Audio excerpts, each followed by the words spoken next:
For today's video guys is dadalhin natin si Wiggy sa Toyota para ipaayos yung kanyang gasgas na nakuha ko nung na-aksidente kami, pero ako yung naka-aksidente dyan. Tapos yung ibang gasgas dito is gasgas na natin before.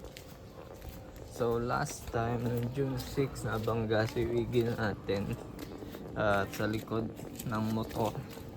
So ayan yung gasgas niya. Yan, tapos umangat din yung dito niya. Pero na-clip naman ng service advisor nung dinala ko na siya sa kasa to check at saka para sa insurance. Tapos meron din tayong tama dito sa salamin. Ayan. Tapos ayan yung gasgas niya dyan. Actually maliit lang yan. So dalawa yung aayusin nila. Isang sa aksidente at saka isang self-accident. Ayan, so kwento natin sa video yung nangyari and then yung process na ginawa natin sa insurance. Let's go! Tingin ko mahalaga din na prepare tayo na kung sakaling dumating tayo sa point na maaksidente tayo, like mabangga tayo katulad nung nangyari sa akin, kung ano yung gagawin natin. Kaya ito yung magandang pag-usapan para sa video na to. Pero hindi naman lahat ng sasabihin ko is ano ba, tama lahat, no? Open for suggestion tong video na to para din sa mga expert natin, mga service advisor, or sa iba na nagkaroon ng experience din na mabangga, no, mag-claim ng insurance. So I think baka iba-iba din, depende din sa aksidente at saka dun sa klase ng i-claim mo para sa insurance. Pero for now, focus tayo dun sa nangyari sa akin para ma-share ko din yung experience ko. Today is June 27. Si Wiggy natin nabangga to June 6. That's Friday and holiday nung araw na yon. After kong inatid yung mother ko sa Skyline dyan sa may San Jose, sa Skyline Hospital, pauwi na ako nun, malapit na sa crossing ng Tungko nung biglang yun, may bumangga sa aking motor. And syempre di ko alam anong gagawin ko, no? Pero bumaba kaagad ako, tapos tinignan ko kaagad, kinausap ko yung nakabangga sa akin na kung ano ba yung gagawin natin, bakit niya ako nabangga. Syempre ang tendency nun sa umpisa, galit ka kasi ang bagal-bagal na ng takbo mo, paliko ka na ng crossing, tapos may biglang mabilis na motor na babangga sa likod mo. Yun, yung nakabangga nga sa akin, wala siyang expired yung rehistro niya, tapos wala siyang lisensya. Naku, sana naman sa mga nagmumotor, ingat-ingat po tayo at huwag kayong magdadrive ng wala kayong lisensya at wala kang rehistro yung motor nyo. So usap muna kami. Ang una kong inisip nung nabangga niya ako is maghintay ng enforcer. Kasi first time experience talaga natin, wala tayong idea ano ba yung kailangan kong gawin. Ang unang pumasok sa isip ko is maghintay ng enforcer. Ang akala ko may gagawin silang report or something, no, doon sa sasakyan na baka kailanganin ko sa pag-file ng police report. So hintay muna kami, hindi ko muna inalis yung sasakyan. Holiday naman that day, so hindi ako masyadong naka-istorbo sa galaw ng traffic doon. Medyo natagalan din bago dumating yung enforcer. Siguro first thing pag nabangga kayo, abang nandun pa yung mga sasakyan, picturean nyo kung ano yung na-damage sa inyo.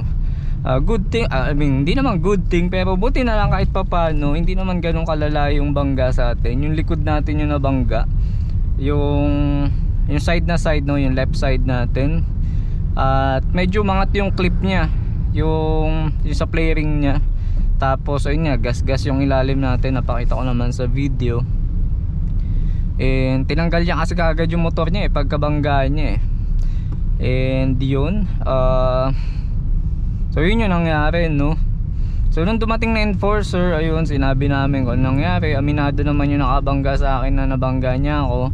Ang kwento niya, meron daw nagit-git daw siya ng L3 yata or van, kaya ang tendency tumama siya sa akin. Pero di ko alam, wala kasi tayong dashcam sa likod, kaya I guess dapat may dashcam din talaga tayo sa likod.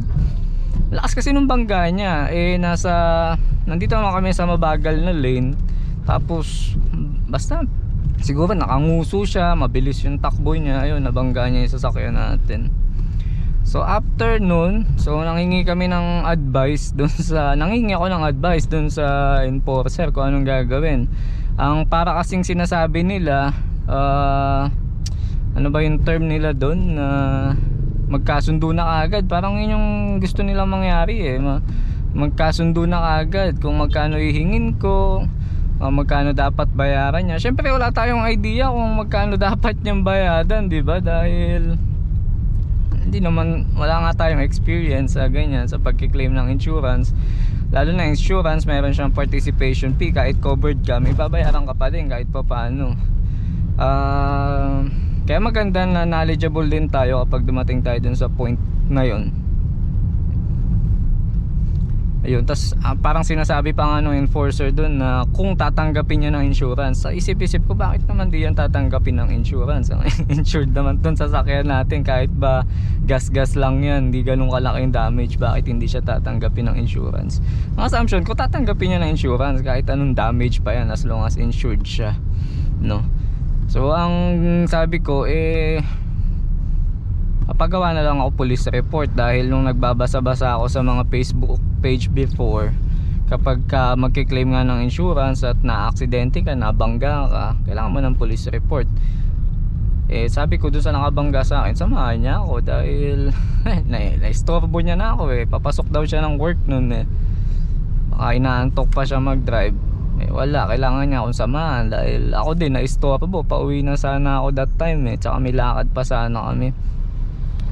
So ginawa namin, pumunta kami sa may San Jose Police Station. Iniwan na namin yung motor niya dun sa mga enforcer, tapos sinakay ko na siya, tapos sinama ko siya sa may San Jose Police Station. And eto, mahalaga din siguro na kapag ka nabangga kayo, dapat yung yung utak nyo is ano pa rin, clear pa din. Kasi nung yung nangyari sa akin yun, parang medyo na-shock ako.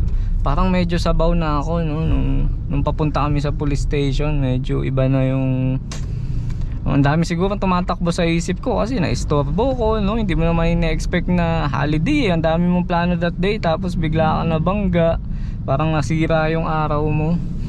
So kakahanap ng parking dun sa may San Jose Police Station, dahil medyo mahirap din mag-park dun sa may side ng police station. May part doon na pinuntahan ko, ipapark ko sana, hindi ko na napansin yung gutter. So sumayad ngayon yung gutter nung bungad ng sasakyan natin, kaya ayun, double damage siya. Isang third party accident saka isang self accident ang nangyari. Actually malala pa nga yung nabangga ako yung sa harap ko, which is yun naman yung madalas na nababangga dito kay Wiggy, yung harap na bumper sa left side.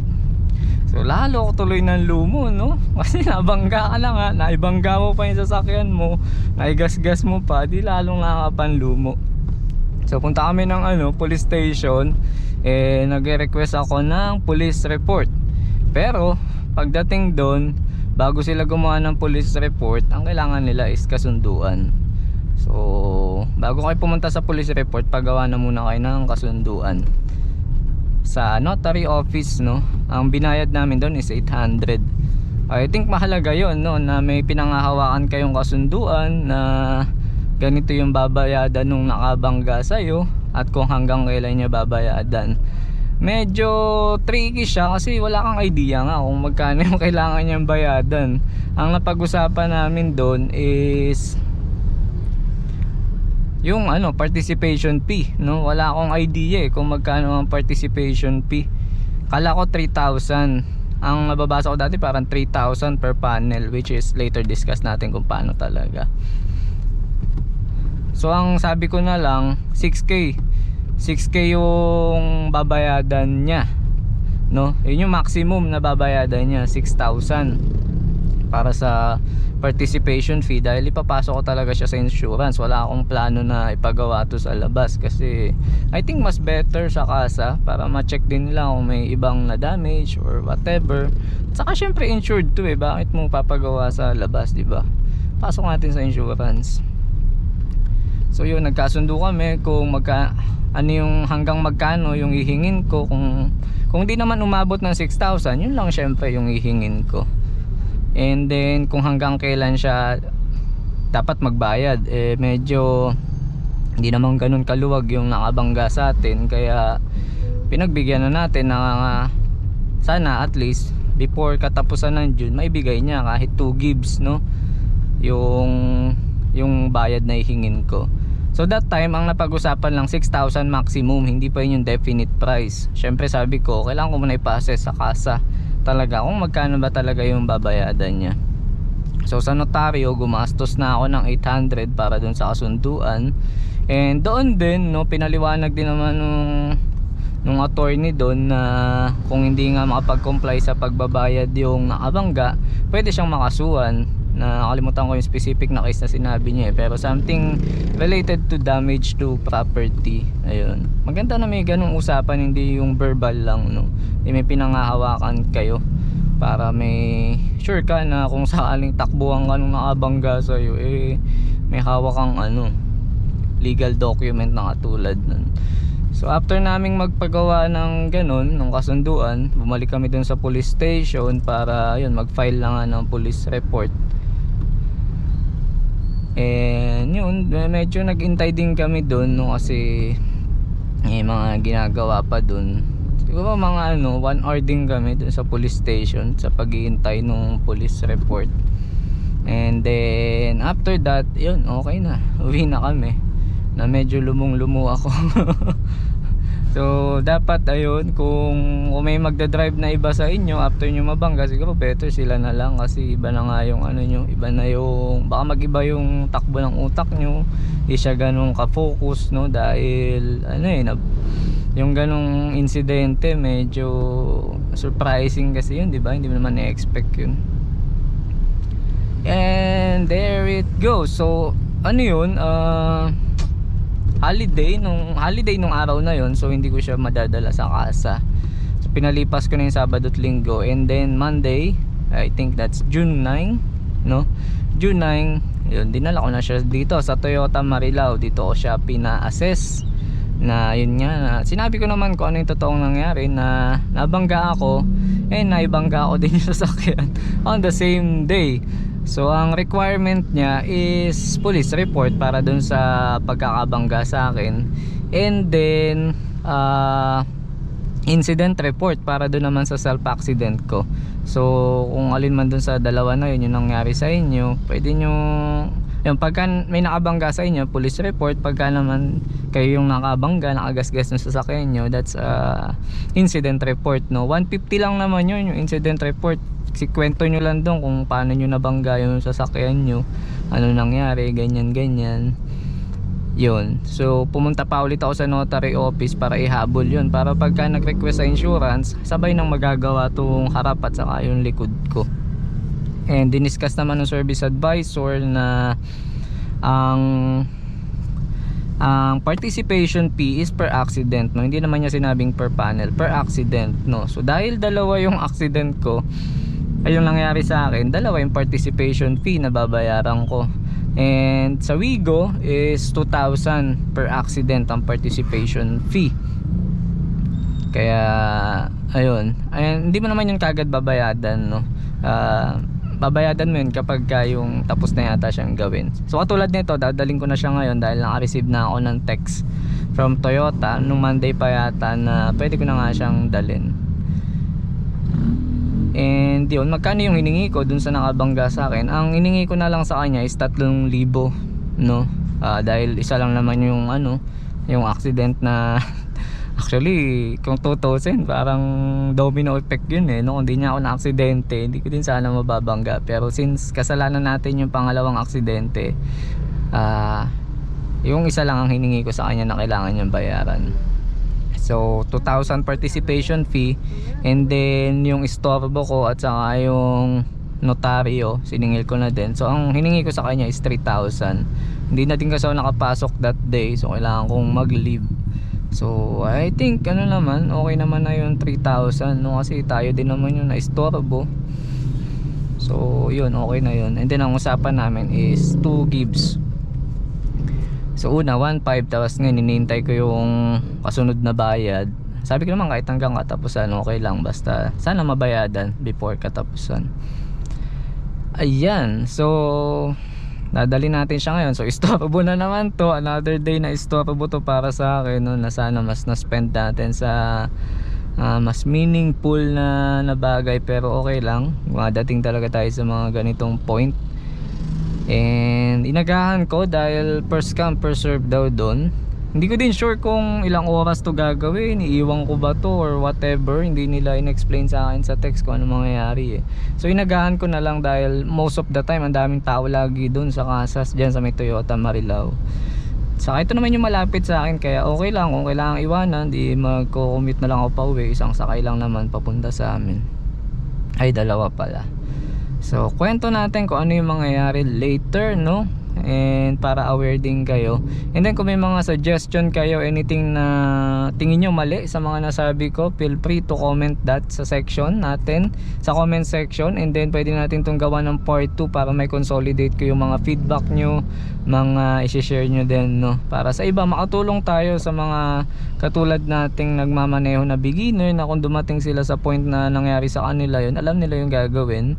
May idea sila about yun nga, kung magkaroon ng kasunduan, magkano yung possible nyong hingin para makagawa kayo ng kasunduan.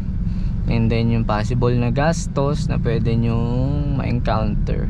Yun, so later tuloy natin yung video kapag siguro pag nakuha ko na yung sasakyan, para maikwento ko sa inyo kung ano yung nangyari, kung may additional info akong may dadagdag para sa inyo.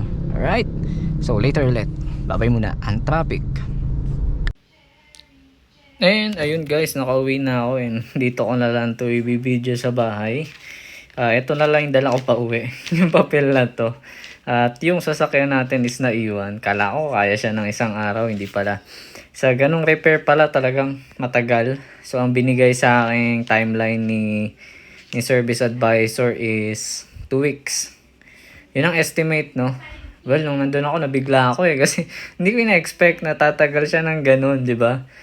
At hindi ganun kadaling mawala ng sasakyan for 2 weeks. Pero wala, nandun eh. Nasikaso ko na at saka dadating din naman sa point na kailangan ko siya ipagawa.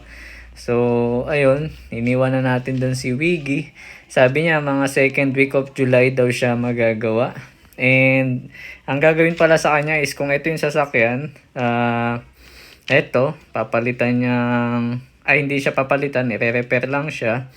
I-repaint. Tapos yung sa likod, papalitan yung taillight dahil may konting tama. Tapos aayusin din yung sa may ilalim para ma-repaint, maayos yung gas-gas, no? And ang explanation sa akin ni service advisor is kapag yan daw is ginawa, hindi naman yung panel lang na yun yung tatanggalin, no?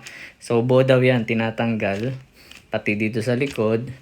And then, syempre, kasama sa paggawa is to ensure na align yung mga parts niya dyan, di ba? Kasi di mo masasabi na porket ito lang yung tinamaan, walang apektong ibang mga parts. Yun yung explanation sa akin, ha?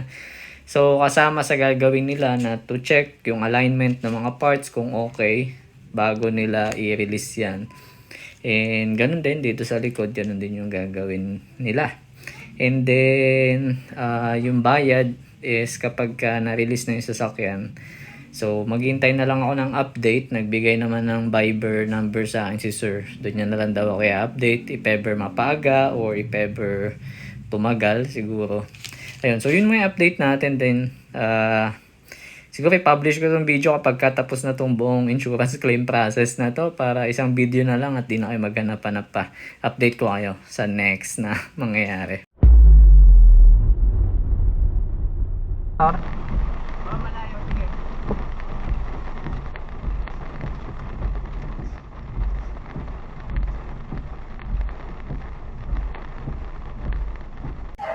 And finally guys, Wiggy is home na.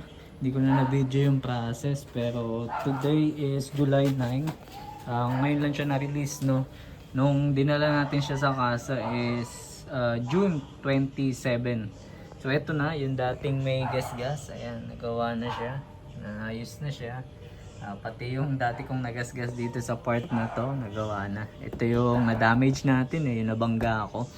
And then yung likod niya is, ayan, gawa na din. Kasi ito, pinalitan nila tong tail light. Ayan, tas yan, okay na. Wala na din yung gas-gas dito. So, naayos na siya. And may kasama na din siyang car wash nung nirelease natin siya. So ayun, yung buong insurance claim process natin. Reviewin ko lang yung timeline guys. Na-aksidente to June 6. And then dinala natin siya sa kasa ng June 9 for assessment. And syempre yun, naghintay tayo ng approval, nagpasa tayo ng mga required documents. And kapag dinala nyo siya sa kasa for assessment, kung hindi naman ganun kalala yung damage niya, may uwi nyo siya. And then hintayin nyo na lang yung message from insurance or from the kasa kung na-ordered na siguro yung parts, at saka pwede mo na siyang dalhin for repair. And yun nga, June 27 natin siya nadala for repair sa kasa. And doon natin siya iniwan. Ang binigay na estimate is 2 weeks, and then ngayon lang July 7 siya na release. And yung binayaran nating participation fee is 4,000 dahil dalawang accident yun eh, isang self accident saka isang third party accident, no. Kung isang accident lang naman, 2,000 participation fee lang yan. Hindi daw siya per panel, no. So per accident ang participation fee natin pagdating sa Wigo, depende yata yan sa model ng sasakyan mo.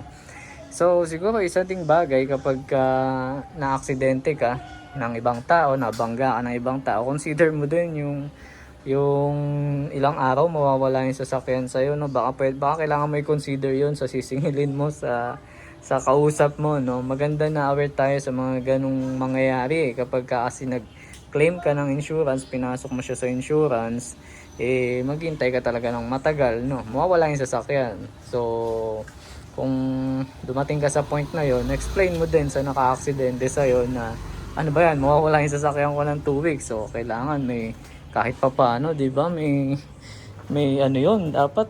Ayan, kasi katulad namin, may bata kami, may mga times na kailangan talaga naming umalis, no?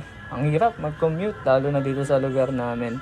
So yun lang for this video. Shinare ko lang. Kung may mga additional comment kayo or feedback na pwede nyo i-share sa channel natin, lagay nyo na lang sa comment section. And hanggang sa muli, ingat tayo palagi. God bless, bye bye, and we're happy.